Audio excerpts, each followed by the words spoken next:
अरबी समुद्रात कमी दाबाचं क्षेत्र निर्माण झालेलं आहे। शक्ती नावाचे चक्रीवादळ तयार झालंय आणि या चक्रीवादळाचा कोकण किनारपट्टीला धोका नसला तरी रायगड, रत्नागिरी, पालघर आणि सिंधुदुर्ग या किनारी जिल्ह्यांसाठी अलर्ट जारी करण्यात आलाय।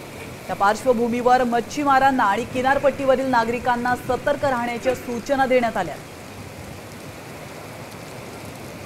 या परिस्थितीचा आढावा घेतलाय आमचे प्रतिनिधी विनायक वंजारे यांनी। हवामान विभागाकडून शक्ती चक्रीवादळाचा इशारा देण्यात आल्यानंतर आपण जर बघितलं तर मी आता जो आहे तो वेंगुर्ल्याच्या समुद्र किनाऱ्यावर उभा आहे। या ठिकाणी लाटा ज्या आहेत त्या जरी उसळलेल्या नसल्या तरी काही प्रमाणात समुद्र खवळलेला आपल्याला इथे पाहायला मिळतोय।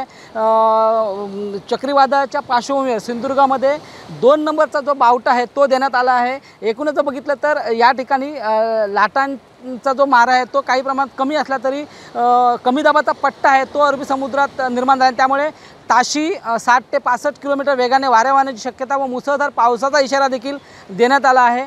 एकूणच जर बघितलं तर चक्रीवादळाचा जो परिणाम आहे तो थेट कोकण किनारपट्टीला जाणवला नसला तरी सिंधुदुर्ग, रत्नागिरी, रायगड असेल, मुंबई असेल या ठिकाणी ह्याचा काहीसा परिणाम जाणू शकतो असंही हवामान विभागाने सांगितलं। त्यामुळे मच्छीमारांना देखील सतर्क राहण्याच्या ज्या आहेत त्या सूचना देण्यात आल्या आहेत।